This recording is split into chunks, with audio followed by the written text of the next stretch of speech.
Pilu, ada seorang bocah berusia 7 tahun berinisial YS ditemukan tak bernyawa atau tewas tak wajar di rumah orang tua angkatnya di Ketapang, Kalimantan Barat.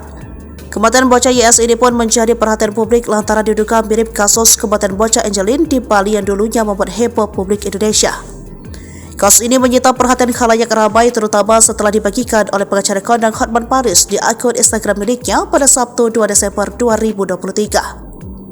Hotman mengunggah sebuah tangkapan layar dari Facebook yang memperlihatkan curhatan pemilik akun mengenai meninggalnya Y. Sakit hati seluruh ibu di dunia ini melihat kisah dan penderitaanmu sayang. Sampai meninggal pun kau masih harus mengungkap keadilan, tulis akun bernama Nemi Oktavianti. Hotman Paris pun mengaku banyak mendapatkan laporan kasus tersebut daripada pengikutnya. Kasus di mana ini banyak netizen chat Hotman 911 pada keluarganya. Apa benar mirip kasus Bali yang aku bongkar dulu Angelin? Tulis Hotman Paris. Sebelumnya Kapolres Ketapang AKBP Tommy Ferdian mengungkapkan korban ditemukan meninggal dunia di belakang rumahnya pada Kamis 23 November 2023 malam. Laporan tersebut dibuat oleh orang tua kandung korban. Menurut Tommy, otopsi diperlukan untuk memastikan penyebab kematian korban, yakni apakah ada penganiayaan atau sebab lainnya. Disinggung soal kabar bahwa korban dihukum di belakang rumah dari sore hingga malam hari, pihaknya belum dapat memastikan. Diketahui beredar kabar korban yang dihukum ditinggal tidur orang tuanya. Tak lama pihak kepolisian pun melakukan pembongkaran makam Y. Tommy mengatakan pembongkaran makam itu merupakan salah satu keperluan otopsi.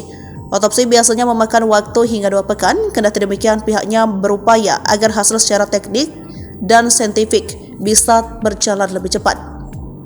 Diketahui sementara ini polisi menetapkan 7 tersangka dalam kasus dugaan tewasnya YS 7 tahun.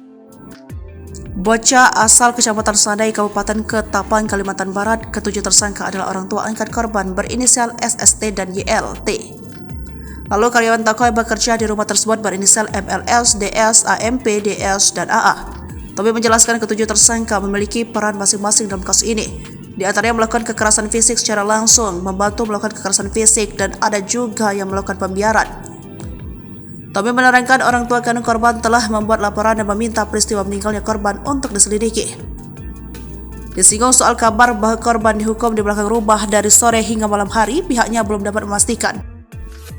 Diketahui beredar kabar korban yang dihukum ditinggal tidur orang tuanya.